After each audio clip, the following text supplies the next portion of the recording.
ஓம் சாந்தி. எல்லோரும் குஷியாக இருக்கீங்களா? 1/3/2026 அவ்யக்த முரளி. Original date 9/3/2009. ஸோ இது ஹோலி முரளி. ஹோலி வரப்போகுது இல்லையா, 4ஆம் தேதி. ஸோ அதுக்கு சேவை செய்கிறதுக்கு இது ரொம்ப யூஸ்ஃபுல்லாக இருக்கும். நம்ம ஜென்ரல் வீடியோ கூட ஹோலியை பற்றி போட்டிருக்கிறோம், அவசியம் பாருங்கள். சேவை செய்கிறதுக்கு யூஸ்ஃபுல்லாக இருக்கும். பரமாத்ம சேர்க்கையின் நிறத்தினுடைய மற்றும் இணைந்த ஸ்வரூபத்தின் யதார்த்த ஹோலி கொண்டாடுங்கள் இல்லையா. பாபாவோட சேர பாபாவுடைய குணம் நம்முடையதாக மாறுது. அந்த குணத்தை தான் இங்கே நிறமாக சொல்கிறாங்க. ஸோ கூடவே அவரோட இணைந்த ஸ்வரூபத்தில் இருக்கிறது தான் உண்மையான ஹோலி. அதை கொண்டாடுங்கன்றாரு. இன்றைக்கி ஹோலியஸ்ட் தந்தை இல்லை, மிக மிக மிக மிக புனிதமான ஒரு உலகத்தில் தந்தை தான் தன்னுடைய புனிதமான குழந்தைங்களோட ஹோலி கொண்டாடுறதுக்காக வந்திருக்கிறார்.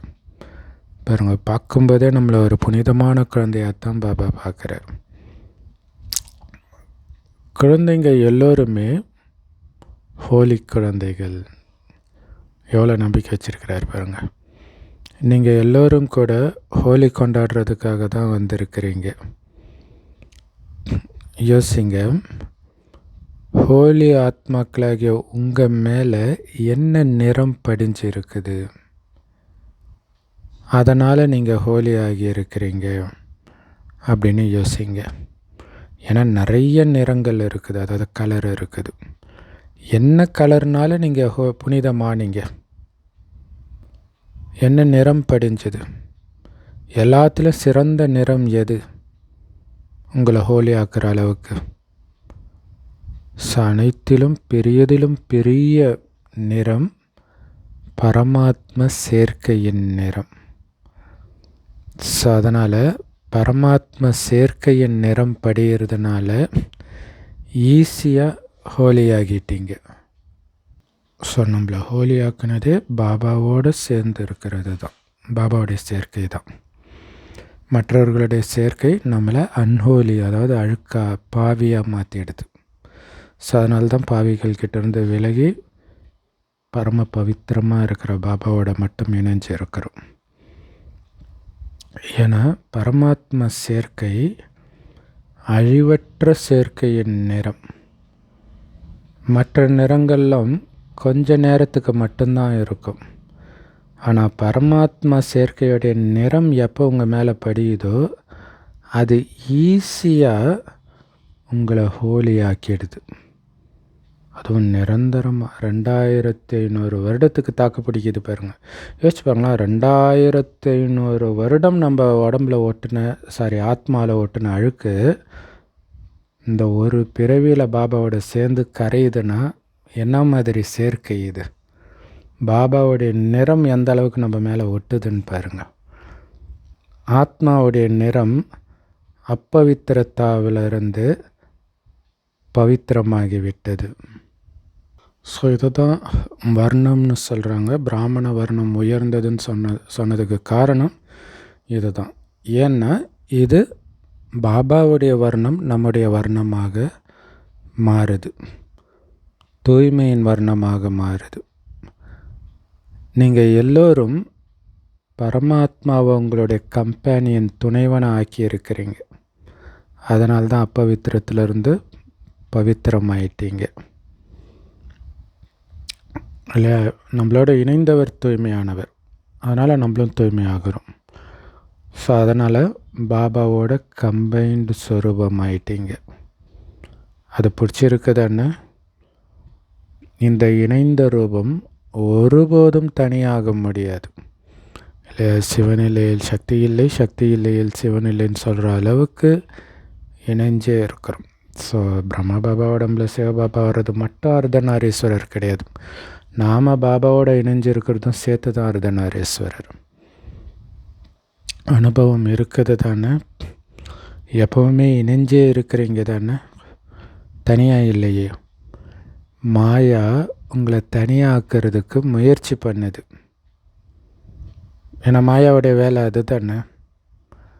ஆனால் யார் எப்பவுமே பாபாவோடு இணைஞ்சு இருக்கிறாங்களோ அவங்க ஒருபோதும் தனியாக ஆகவே முடியாது.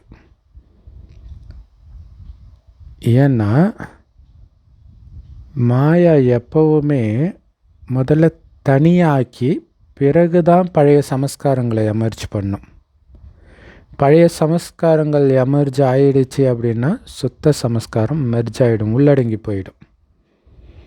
ஸோ தனியாயிட்டு தான் மாயா வேலையே காட்டும். தனியே ஆகாதீங்க. பாபாவோடு இணைஞ்சே இருந்தால் மாயா கிட்ட நெருங்க முடியாது. அப்போ பாருங்கள், ஸோ இணைந்த ரூபம் அவ்வளோ பவர்ஃபுல்லானது. பழைய சமஸ்காரங்கள் என்னென்ன? அலட்சியம், சோம்பல், இதெல்லாம் விதவிதமான ரூபத்தில் எமர்ஜ் ஆகுது. பழைய சமஸ்காரங்கள் இல்லை, அலட்சியத்தினால தான் 5 விகாரமுமே வருது. அலட்சியம் சோம்பலின் காரணமாக. ஏன்னா பாபா நினைவில் இருக்கணுன்றதில் கவனம் வச்சா அது வராது. அதில் அலட்சியம் இருக்கிறனால தான் மாயை எமர்ஜ் ஆகுது. ஸோ அதனால் ஒவ்வொருத்தரும் தன்னைத்தானே செக் பண்ணுங்க. சதா இணைந்த ரூபத்தில் இருக்கிறேன்னா அல்லது சில நேரம் நான் தனியாகிடுறேன்னா, பாபா கிட்டேருந்து பிரிஞ்சிடுறேன்னா. மாயாவுடைய அநேக சொரூபங்களை தெரிஞ்சுக்கிட்டீங்க தானே. அது ரொம்ப சாமர்த்தியமாக தன்னுடைய நிறத்தை உங்கள் மேலே பூசிடும். தனியாக ஆகிறதுனால மாயாவுடைய நிறத்தினால உங்கள் மேலே வண்ணம் பூசப்படுதுன்னு புரிஞ்சுக்கோங்க. ஸோ இது அந்த காளி சீரியலோ ஏதோ ஒரு சீரியலில் அந்த மாயை வரும்போது அப்படியே உடம்பெல்லாம் அப்படியே கருப்பாக மாறிட்டு வர்றதா காட்டுறாங்க, மாயையின் நிறம். ஸோ இந்த அலட்சியமும் சோம்பலும் பல ரூபத்தில் வருது இல்லை. பாபா கையை பிடிச்சிட்டு இருக்கிறதுல அலட்சியம். பாபா கையை பிடிச்சிட்டா அதால் ஒன்றும் பண்ண முடியாது. பிடிக்காததுனால தனியாகிடுறீங்க. தனியான உடனே மாயை அதோடைய குணத்தை எமர்ஜ் பண்ணுது.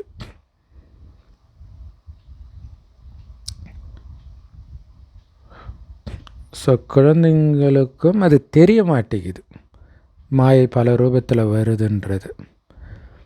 ஏன்னா மாயை தன் பக்கமாக கவர்ந்து இழுத்து போட்டுடுது குழந்தைங்கள. அப்படியே மயங்கி சுருண்டு விழுந்துடுறாங்க. ஸோ இந்த அலட்சியமும் சோம்பலும் தான் ராவணனுடைய கஜானாக்கள். ராவணனுடைய பொக்கிஷம் அலட்சியமும் சோம்பலுன்றார் இல்லை. அமிர்தாவில் ஏந்திரிக்கிறதுலேருந்து மற்ற எல்லா ஸ்ரீமத்தையும் ஃபாலோ பண்ணுறதுல அலட்சியமும் சோம்பலும் இருக்கிறது தான் ராவணனுடைய கஜானா. கவனமாக இருக்கிறது தான் பாபாவுடைய கஜானா. ஸோ அதனால் அலட்சியமும் சோம்பலும் பாபா கஜானா கிடையாது, ராவணனுடைய கஜானா. ஸோ அந்த கஜானாவை குழந்தைங்க ரொம்ப போதையோடு சொல்கிறாங்க, நான் விரும்பலை, ஆனால் இது என் சமஸ்காரம். எது? அலட்சியமாக இருக்கிறது, சோம்பலாக இருக்கிறது. சமஸ்காரத்தை என்னுடையதுன்னு சொல்ல தொடங்கிடுறாங்க. இது என்ன பரமாத்மா கொடுத்த கஜானாவா அல்லது ராவணனுடைய கஜானாவா? ராவணனுடைய கஜானாவை போய் உங்களுடைய சமஸ்காரம்னு சொல்கிறது சரியான்னு யோசிச்சு பாருங்க.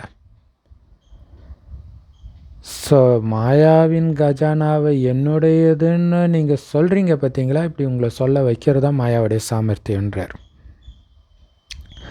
பாபா கேட்குறார், பாபாவுடைய கஜானா பிடிச்சிருக்குதா ராவணனுடைய கஜானா பிடிச்சிருக்குதா? ராவணன் சோம்பலை கொடுத்தா அனைத்தையும் அழிச்சிட்டான். பாபா அனைத்தையும் நிரப்புறார். எது பிடிச்சிருக்கு? ஸோ ஜென்ரலாக குழந்தைங்க தன்னை காப்பாற்றிக்கிறதுக்காக இது என்னோடய சமஸ்காரம், நான் விரும்பலை அப்படின்னு சொல்கிறாங்க. அதனால் பாபா யோசிக்க சொல்கிறார், இது என்னுடையதான்னு முதல்ல யோசிங்க. என்னோட சமஸ்காரன்றீங்களா, அது உண்மையிலே உங்களோடதா? ராவணனுடைய கஜானா எப்படி உங்களுடையது ஆச்சு? அப்படி உங்களுடையதாக ஆக்குனதுனால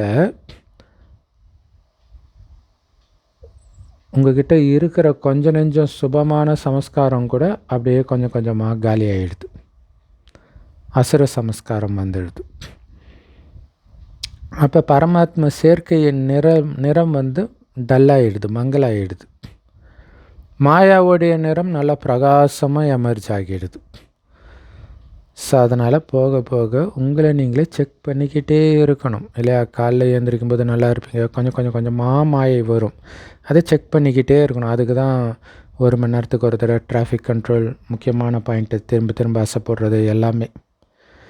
என் மேலே எந்த நிறம் இப்போ படிஞ்சு இருக்குது அப்படின்னு செக் பண்ணுங்க.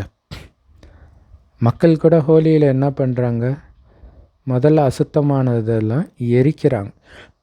நம்ம ஒரு பொங்கலுக்கு முன்னாடி போகி எரிக்கிற மாதிரி அங்கே ஹோலிக்கு முன்னாடி நாள் ஹோலிக்கா தகன்ட்டு பழைய பொருளெல்லாம் எரிப்பாங்க, அழுக்கான பொருளெல்லாம்.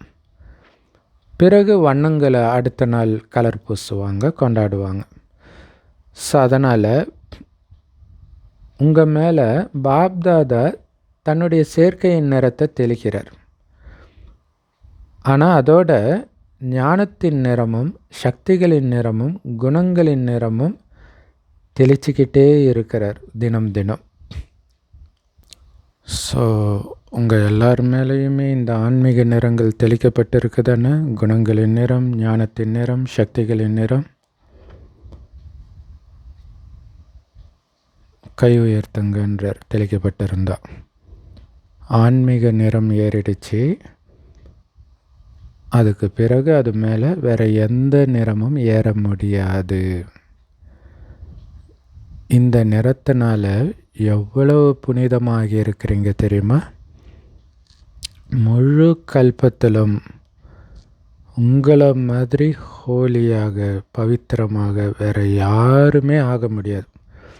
அந்த அளவுக்கு புனிதமாகி இருக்கிறீங்க இல்லை? அவங்க பேருக்கு முன்னாடி வேணால் புனித அந்தோனியர், புனித சேவியர்னு போடலாம்.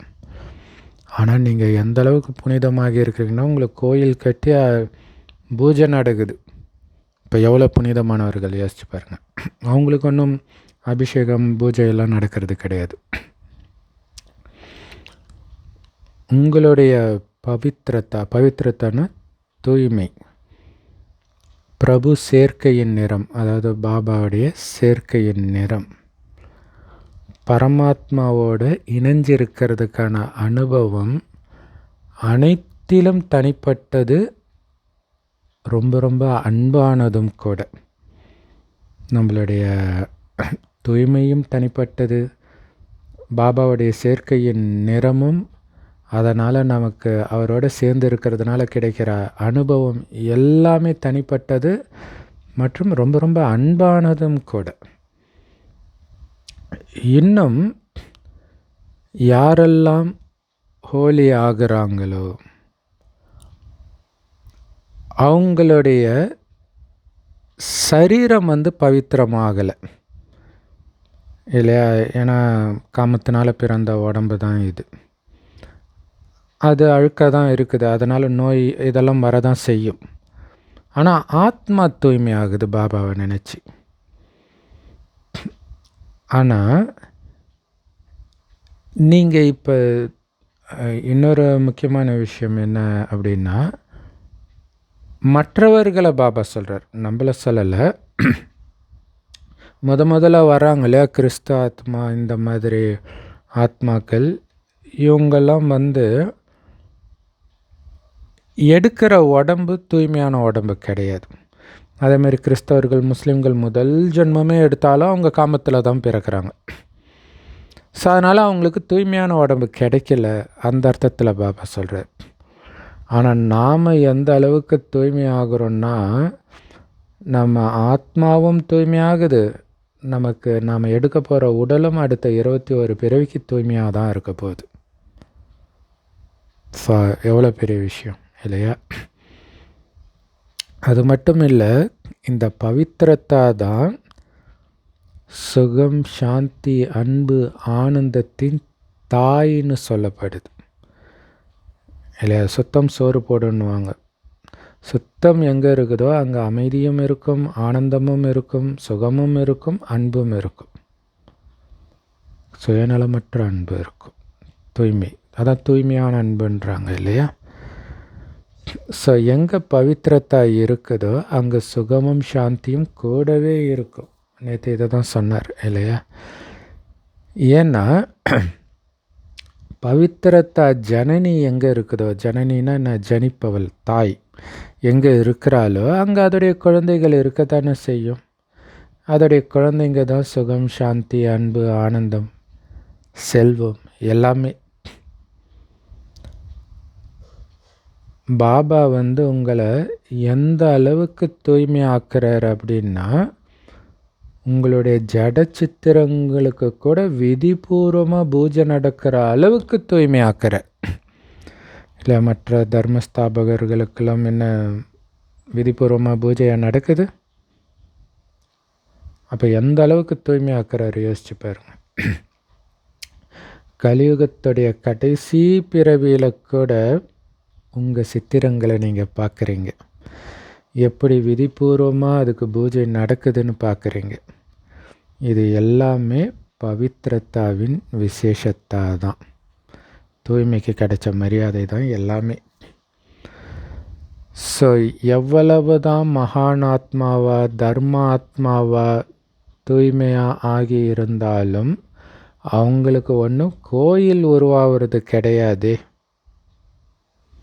இல்லை இயேசுவுக்கு அலங்காரம் பண்ணி அபிஷேகம் பண்ணி அப்படி இல்லாமல் கோயில் உருவாக்குறாங்க. அவர் பாவம் கொஞ்சோண்டு துண்டை கட்டிக்கிட்டு சிலுவையில் தொங்க விட்டுட்டு இருக்கிறாங்க. ஆனால் நம்ம கோயிலில் எவ்வளோ அலங்காரத்தோடு இருக்குது யோசிச்சு பாருங்க.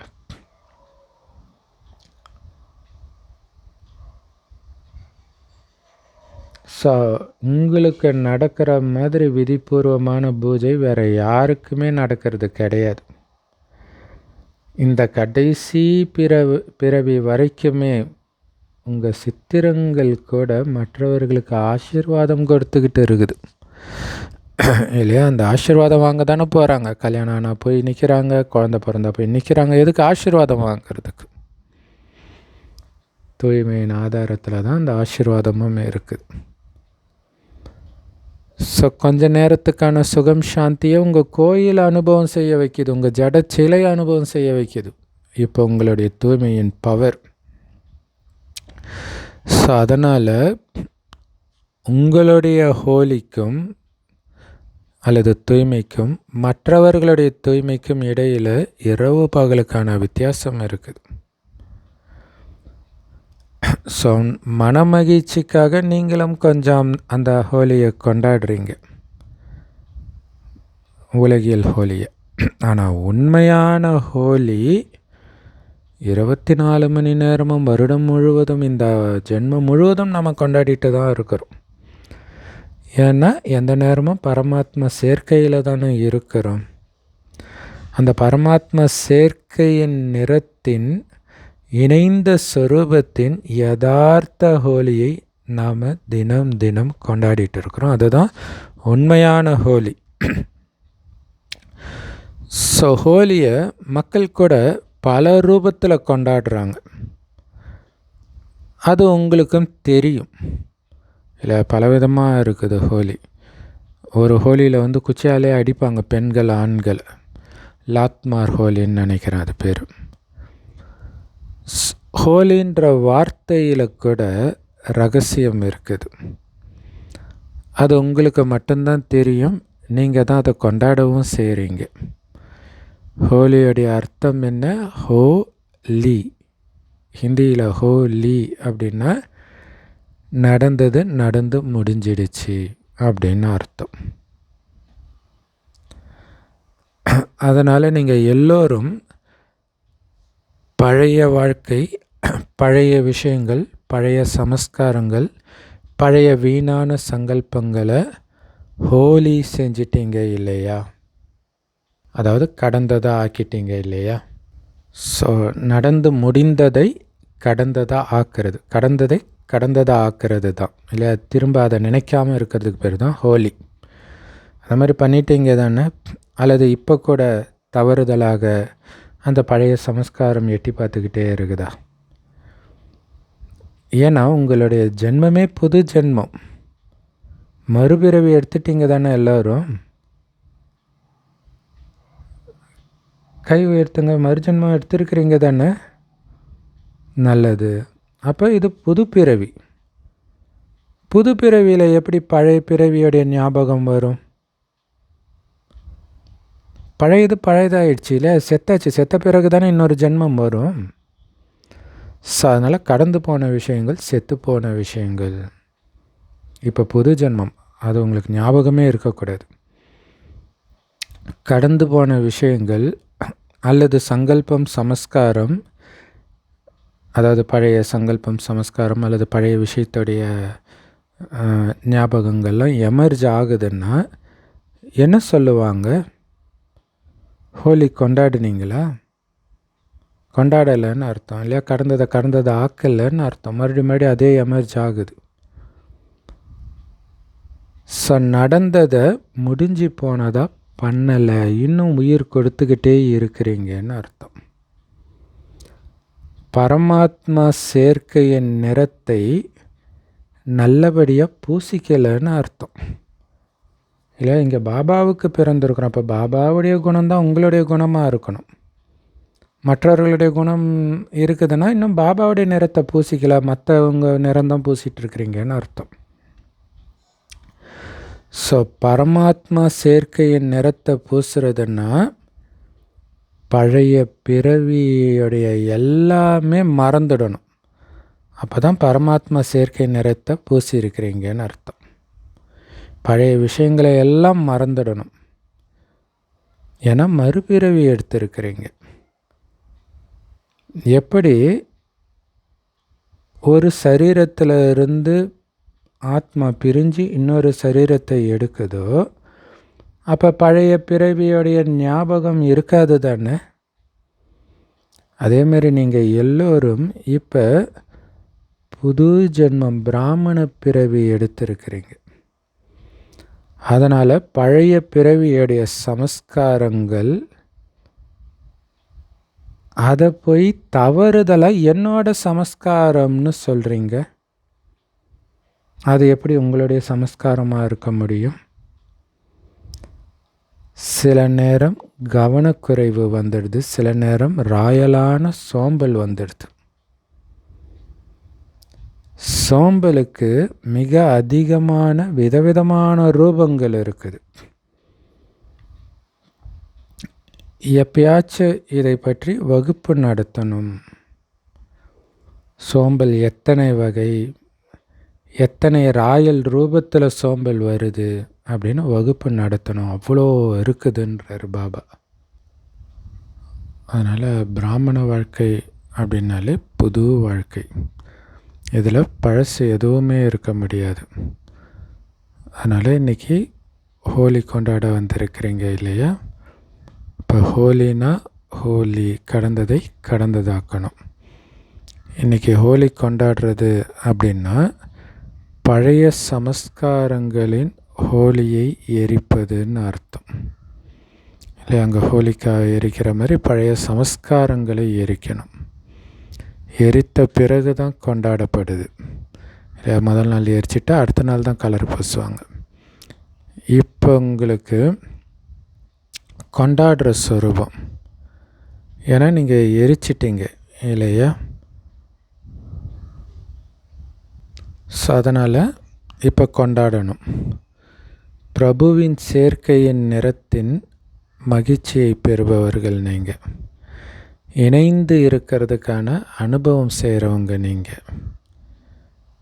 ஏன்னா ஹோலியஸ்ட் பாபா, அதாவது புனிதத்திலும் புனிதமான பாபா உங்கள் மேலே ஹோலி ஆகிறதுக்கான, பவித்திரமாகிறதுக்கான நிறத்தை பூசி இருக்கிறார். ஸோ அதனால் இன்றைக்கி எந்த ஹோலியை கொண்டாடிட்டு இருக்கிறீங்க? இன்று முதல் எந்த ஒரு பழைய சமஸ்காரத்தையும் நீங்கள் வரவிடக்கூடாது. இந்த ஹோலியை கொண்டாடணும். கொண்டாட முடியுமா?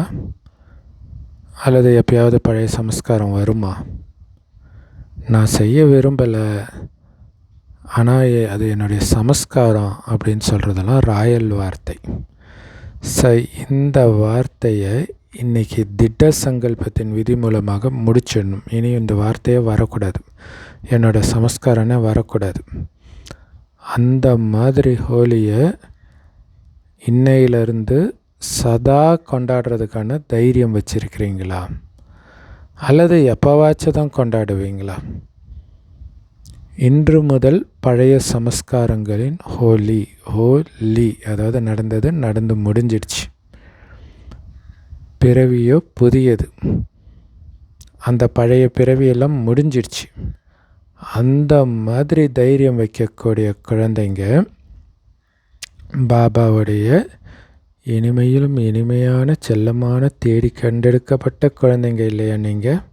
அந்த மாதிரி தைரியம் வைக்கிறவங்க தான் பாபாவுடைய செல்லமான குழந்தைங்க. முடிஞ்சு போச்சு, இனி வரக்கூடாது, வராது அப்படின்னு தைரியம் வைக்கிறவங்க. ஸோ அதனால் சங்கல்பம் வைக்கிறதில்ல, திட்ட சங்கல்பம் அது வைக்கிறதுக்கு தைரியம் இருக்குதா? கை உயர்த்துங்க. ஏன்னா இங்கே பாபா குழந்தைனாலே தைரியம் இருக்கணும். பாருங்கள், எல்லாரும் தைரியம் வச்சுருக்கிறாங்க. கொஞ்சம் மீதி இருந்தாலும் பரவாயில்லை. ஆனால் நீங்கள் எல்லோரும் பாபாவுக்கு துணையாக இருக்கிறீங்க இல்லையா? பக்கா துணைவர்கள். அதனால் 2 கைகளையும் உயர்த்துங்க. இவங்க எல்லாருடைய ஃபோட்டோவையும் எடுங்க. நல்லது. இரட்டை வெளிநாட்டினர் கூட கை உயர்த்தி இருக்கிறாங்க. ஸோ அதனால் பாப்தாதா இன்றைக்கி பல கோடி மடங்கு வாழ்த்துக்களை சொல்கிறாரு. ஹோலி கொண்டாடுவதற்கான, அதாவது கடந்ததை கடந்ததாக்கி கொண்டாடுவதற்கான வாழ்த்துக்கள். இப்போ தவறுதலாக கூட உங்கள் வாயிலிருந்து இது என்னுடைய சமஸ்காரன்ற வார்த்தை வெளிப்படக்கூடாது. ராவணனுடைய சமஸ்காரத்தை என்னுடைய சமஸ்காரம்னு சொல்கிறீங்க. அற்புதம். ராவணனும் உங்களுடைய எதிரி, அவனுடைய சமஸ்காரம் எப்படி உங்களுடையதாச்சு? விரோதியுடைய கஜானாவை உங்களுடையதாக ஆக்கிக்கிறீங்க. இது எவ்வளோ ஆச்சரியமான விஷயமா இருக்குது.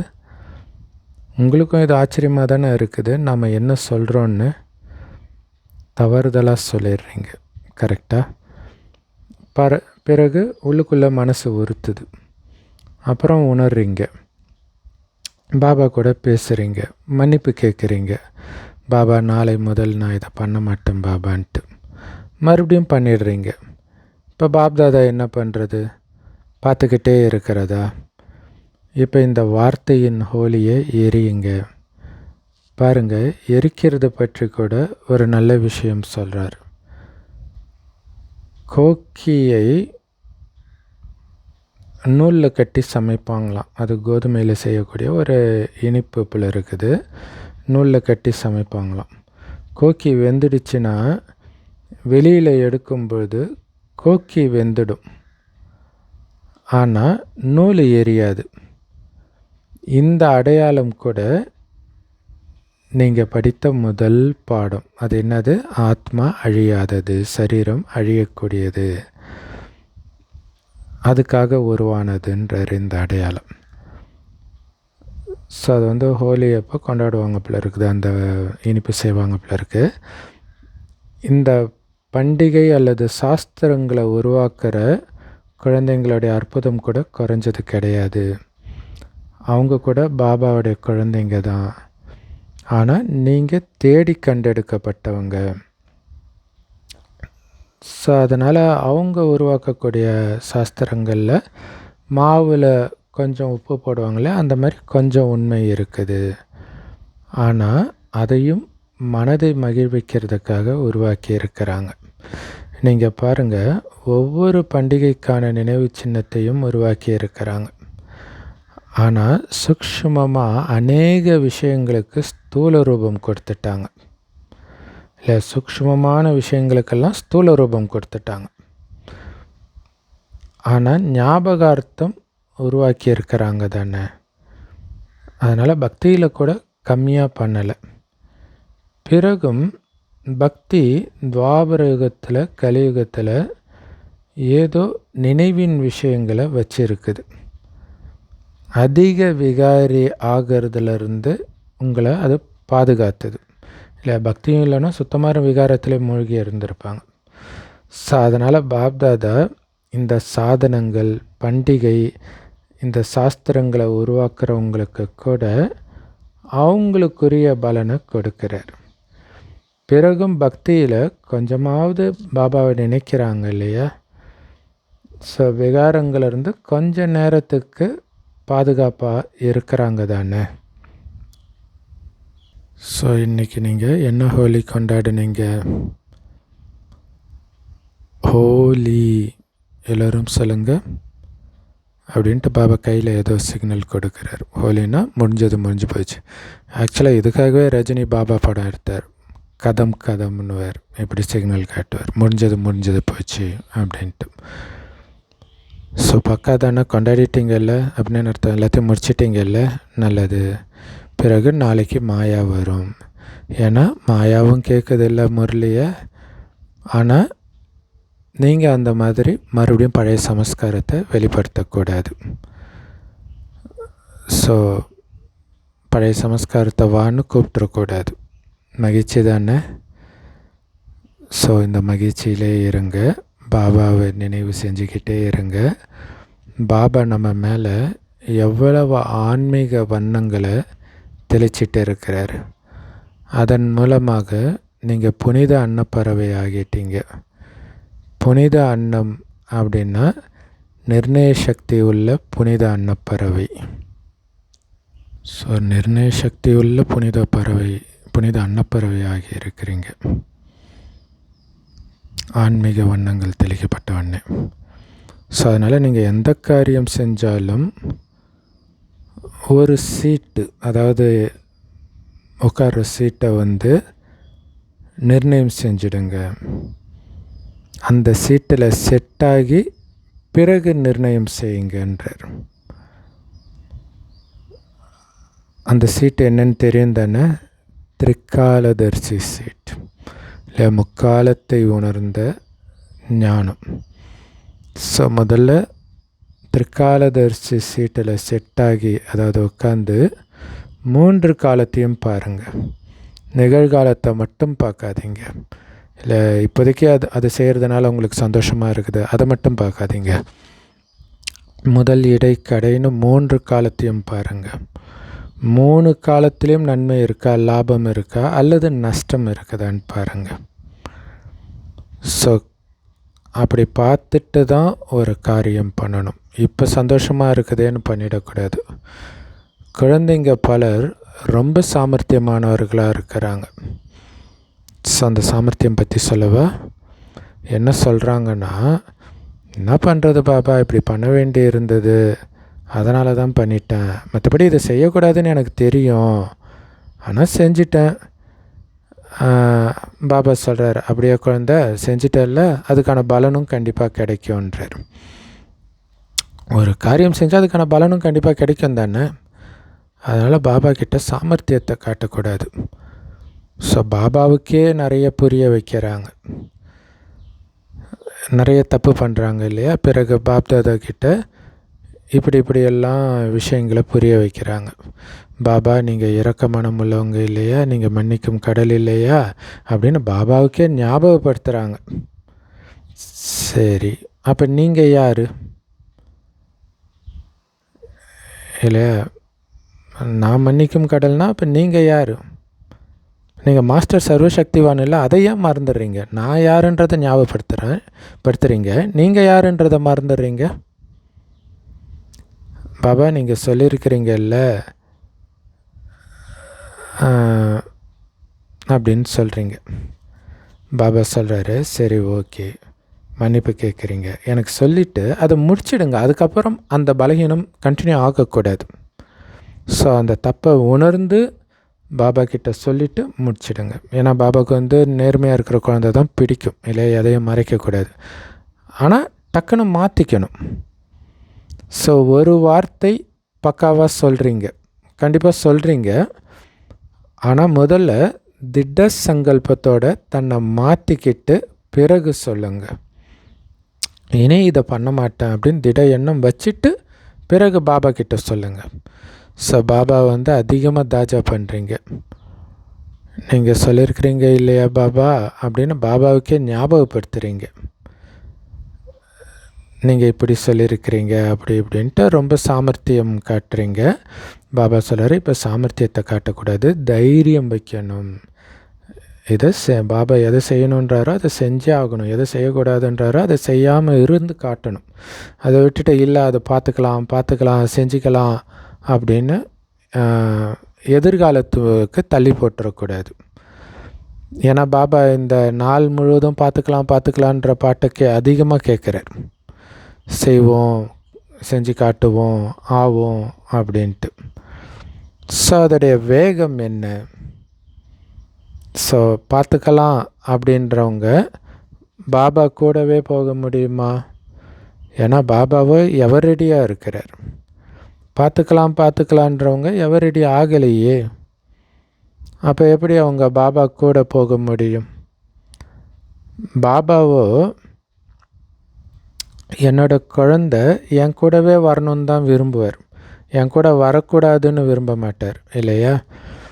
ஸோ எப்போ வீட்டுக்கு திரும்புறதுக்கான நேரம் வந்துடுச்சோ அப்போ வீட்டுக்கு போகணும் இல்லை? ஏன்னா வீட்டுக்கு போயிட்டு பிறகு தான் ராஜ்யத்துக்கு வரணும். இப்போ பாபா கூடவே போகணுமே.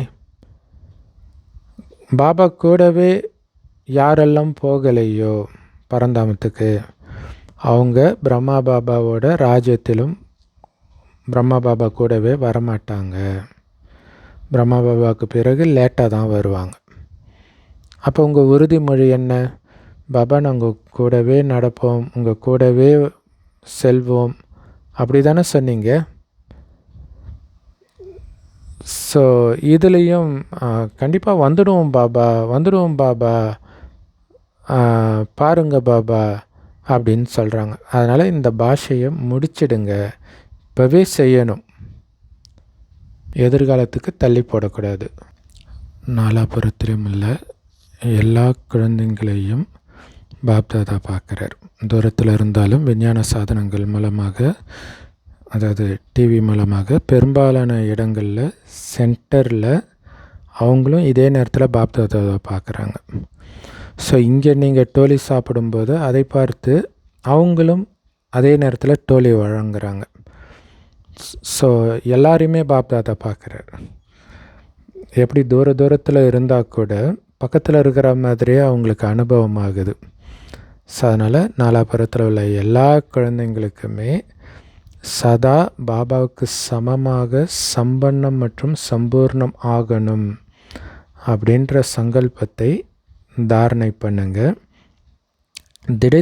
திடத்தன்மைன்ற சக்தியை ஒவ்வொரு நேரமும் சங்கல்பத்தில் பாபா கொடுத்துக்கிட்டே இருக்கிறார். திடத்தன்மை அது ரொம்ப முக்கியமான விஷயம் இல்லையா? பாபாவுக்கு சமமாகணும்னு நினைக்கிறோம், அது திட சங்கல்பமாக இருக்குதா, எப்போவுமே இருக்குதா, உறுதியாக இருக்குதா? ஸோ இந்த மாதிரி நாலாபுரத்தின் சுப சங்கல்பத்தை தாரணை செய்யக்கூடிய குழந்தைங்க பாபாவுடைய ஆசைகளை நிறைவேற்றக்கூடிய நம்பிக்கை நட்சத்திரங்கள். அதே மாதிரி தாதியுடைய வார்த்தை என்ன? கர்மாதித்த நிலை அடைஞ்சே ஆகணும், இது நடந்தே ஆகணும் அப்படின்ற வார்த்தை தான் தாதி அடிக்கடி சொல்லுவாங்களாம். கர்மாதித்த நிலை அடைஞ்சே ஆகணும் அப்படின்ட்டு. அதேமாதிரி மாமாவுடைய வார்த்தை என்ன? எதை பண்ணாலும் இப்போவே பண்ணுங்கள், நாளைக்குன்னு தள்ளி போடாதீங்கன்னுவாங்களாம். அதேமாதிரி தீதி என்ன சொல்லுவாங்கன்னா, இப்போவே வீட்டுக்கு போகணும். ஸோ இந்த வார்த்தைகள்லாம் உங்கள் காதில் ஒலிச்சிக்கிட்டே இருக்கணுன்றார். அடிக்கடி உங்கள் காதில் இப்போ நம்ம வீட்டுக்கு போகணும், கர்மதித்தாகணும், இப்போவே பண்ணணும் அப்படிங்கிறது தான் ஒலிச்சிட்டு இருக்கணும். ஸோ இதில் முழு நாட்டம் விருப்பம் இருக்கணும், ஈடுபாடு இருக்கணும். கர்மதித்தாகணும், இப்போ வீட்டுக்கு போகணும். இந்த வார்த்தை அடிக்கடி ஞாபகப்படுத்திக்கிட்டே இருங்க. அந்த மாதிரி சக்திசாலியான குழந்தைங்களுக்கு பாப்தாதாவுடைய ஹோலி குழந்தைகளுடைய ஹோலிக்கான வாழ்த்துக்கள். ஸோ அதோடு கூடவே எல்லோருக்கும் பாப்தாதா முதல்லையே மதுபனுடைய கேவர் மிட்டாய் எல்லாருடைய வாயிலையும் போட்டுட்டார். சாப்பிடுங்க, சாப்பிட்டீங்களா? ஸோ எல்லோருக்கும் பல கோடி மடங்கு பாப்தாதா வாழ்த்துக்கள், அன்பு நினைவுகள் கொடுக்குறாரு. கூடவே அட்வான்ஸ் பார்ட்டி குழந்தைங்க கூட எல்லாருக்கும் அன்பு நினைவுகள் மற்றும் வாழ்த்துக்கள் கொடுக்குறாங்க. வரதானம்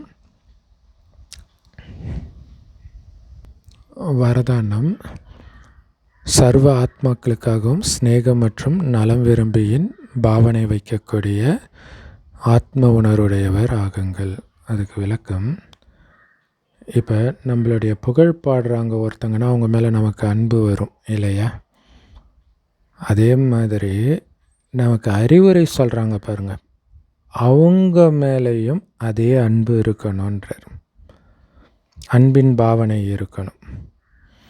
இவர் என்னுடைய மிகப்பெரிய நலம் விரும்பி, அதனால தான் எனக்கு அட்வைஸ் பண்ணுறார் அப்படிங்கிற ஸ்திதி இருக்கிறதுக்கு பேர் தான் ஆத்ம உணர்வுடையவருடைய ஸ்திதின்னு சொல்லப்படும். ஸோ ஆத்ம உணர்வுடையவராக இல்லை அப்படின்னா கண்டிப்பாக அங்கே அபிமானம் வரும். அபிமானம் இருக்கிறவங்களால் ஒருபொழுதும் அவமானத்தை சகிச்சிக்க முடியாது. இவன் என்ன சொல்கிறது, எனக்கு அட்வைஸ் பண்ணுற அளவுக்கு இவன் யார் அப்படிங்கிற அவமானம் வந்துடும். அவமானம் இருந்தாலே அபிமானம் இருக்குதுன்னு அர்த்தம். ஸோ அதுதான் அபிமானம் இருக்குதான்னு கண்டுபிடிக்கிறதுக்கான வழி அப்படின்னு பாபா சொல்வார். ஸோ அந்த மாதிரி சுச்சுவேஷன் கண்டிப்பாக வரும். அபிமானம் இருந்துச்சுன்னாலே இருக்குதான்னு செக் பண்ணுறதுக்காக நிறைய விஷயம் நடக்கும். நீங்கள் எப்படி பண்ணுங்கன்னுவாங்க, இல்லை அவங்கள மாதிரி பண்ணுங்கன்னுவாங்க. அப்போ சுருன்னு ஏறுதுன்னா அபிமானம் இருக்குதுன்னு அர்த்தம். ஸ்லோகன், சதா பரமாத்மாவுடைய நினைவிலேயே மூழ்கி இருந்தீங்கன்னா இந்த துக்கமான உலகமே மறந்துடும்ன்றார். துக்கங்களின் உலகம் மறந்துடும் இல்லையா? நாம் ஒரு உலகத்தை உருவாக்கி வச்சுருப்போம். கடந்த காலத்தில் நடந்த விஷயம், நடந்துட்டு இருக்கிற விஷயம், இதெல்லாம் துக்கங்களின் உலகமாக இருக்கும். அதை மறக்கணுன்னா ஒரு பாபா அவர் என்னை சொர்க்கத்துக்கு அழைச்சிட்டு போகிறாரு, இதே நினைவில் மூழ்கினீங்கன்னா அந்த துக்கத்தின் உலகம் மறந்துடும். அது ஞாபகம் இருக்கிறனால தான் வலி இல்லையா? அவ்யக்த இஷாரா, நிச்சயத்தின் அஸ்திவாரத்தை உறுதியாக்கி சதா பயமற்றவராக கவலையற்றவராக இருங்கள். ஸோ அது புதுசாக வந்திருக்கு. இது வரைக்கும் குழு ஒற்றுமை பற்றி சொல்லியிருந்தார். இப்போ நிச்சய புத்தியின் அஸ்திவாரத்தை உறுதியாக்கி பயமற்றவராக கவலையற்றவராக இருங்கன்றார். ஸோ எப்பவுமே குழந்தைங்க பெரியவங்க கையை பிடிச்சிக்கிட்டாங்க அப்படின்னா அந்த குழந்தை அதை பற்றியும் கவலைப்படாது. யாரும் இல்லைன்னா தான் பயப்படும். அந்த மாதிரி ஒவ்வொரு காரியம் செய்யும்போதும் என் கூட பாப்தாதா இருக்கிறாருன்ற நிச்சய புத்தி உங்களுக்கு இருக்குதானே? அப்படின்னா என்ன அர்த்தம்? இந்த அலௌகிக வாழ்க்கையின் கையை பாபாவோட கையோடு நீங்கள் இணைச்சி இருக்கிறீங்க. அதாவது அவர் கையை பிடிச்சிட்டு இந்த வாழ்க்கையை வாழ்ந்துட்டு இருக்கிறீங்க. அப்படின்னா என்ன அர்த்தம்? உங்கள் வாழ்க்கையை அவர்கிட்ட அவர் கையில் ஒப்படைச்சிட்டிங்க. அப்போ பொறுப்பு அவருடையது, அவர் அழைச்சிட்டு போக போகிறார். அப்படி அனைத்து சுமைகளையும் பாபா கிட்ட கொடுத்துட்டு உங்களை லேசாக்கிக்கோங்க. அப்போ தான் நீங்கள் எப்போவுமே கவலை இல்லாமல் லேசாக இருப்பீங்க. ஒவ்வொரு காரியமும் ரொம்ப சரியாக இருக்கும். நான் பண்ணுறேன்னு நினைக்கும்போது தான் உங்களுக்கு பதற்றம். பாப்தாதாட்ட கொடுத்துட்டேன். ஸோ அது அவர் கரெக்டாக வழி நடத்தி இட்டுட்டு போவார். நாடகமும் கரெக்டாக இட்டுட்டு போகும். எதுக்கு கவலைப்படணும்? ஸோ மனசு லேசாக இருக்க வேண்டியது ரொம்ப ரொம்ப முக்கியம். Om Shanti. Love you BapDada. Thank you BapDada. குஷியாக இருங்க, குளிச்சா இருங்க. செம பவர்ஃபுல் முரளி.